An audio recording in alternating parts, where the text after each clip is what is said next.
Extra marital affair એક દિવસમાં જન્મતા નથી. તેની શરૂઆત ઘણીવાર એક ક્ષણથી થાય છે, જ્યારે પતિ પત્ની એક જ ઘરમાં રહીને પણ એકબીજાથી દૂર થવા લાગે છે. જ્યારે એક માણસ પોતાના જ ઘરમાં એકલો અનુભવવા લાગે, ત્યારે બહાર કોઈ સમજતું વ્યક્તિ મળે તો લાગણી ત્યાં વળી જતી હોય છે.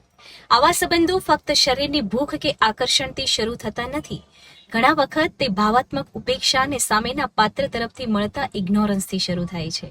કોઈ માણસ એક જ દિવસમાં અચાનક જ કોઈ ખોટો નિર્ણય લઈ લે છે તેવું ક્યારેય નથી બનતું.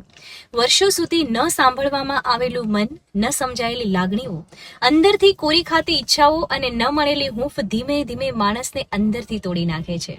પરિણામે શરૂ થાય છે લાગણીઓના ઘોડાપુર વચ્ચે પતિ પત્નીના સંબંધોમાં દરારને સંવાદોની આપલે લઈ કોઈ ત્રીજું વ્યક્તિ સારથી બની દોડવા લાગે ને ઝાંઝવાના જળમાં પણ તરસ छिपाती હોય તેવા અનુભવો થવા લાગે.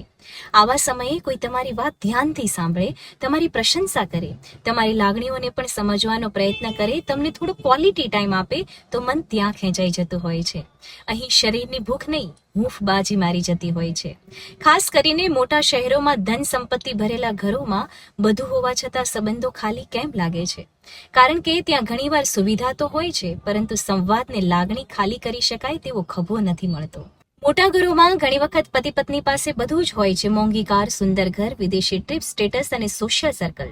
પણ જો એકબીજાને માટે સમય નથી તો જાતે જ પસંદ કરેલા પાત્ર માટે દુનિયા સામે લડનાર માણસને પણ એ સંબંધ ટકાવવા એડી ચોટીનું જોર લગાવતા જોઈ શકાય છે. દાંપત્ય જીવનમાં તું ઠીક છે ને? હું તારી સાથે છું. ચાલ આજે થોડું આપણે એકબીજા માટે જીવીએ. તું શું ઈચ્છે છે? મન મૂકીને મને કહે. આવા શબ્દોની ખોટને ફક્ત ટૂંકમાં સંવાદ, જેવા કે હું આવું છું, છોકરાઓની ફી ભરાઈ ગઈ છે, ઈએમઆઈ કેટલું છે, શું લાવવાનું છે, દરવાજો ખુલ્લો રાખજે, મોડું થશે જેવા શબ્દો આ લાગણીની ખાઈને વધુ ઊંડી બનાવી દે છે. ને બધું જ હોવા છતાં સંબંધ અંદરથી સુકાઈ જવા લાગે છે.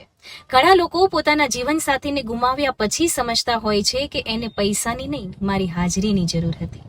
સાચો સંબંધ ત્યાં ટકતો હોય છે જ્યાં બે લોકો એકબીજાની અંદરની એકલતાને સમજતા શીખી જાય, એકબીજાને માન આપે, 5 લોકોની વચ્ચે પણ અને એકાંતમાં પણ. કારણ કે માણસ ઘરની બહાર પ્રેમ શોધવા નથી જતો, એ ઘણી વખત સમજણને હૂંફ શોધવા માટે જાય છે.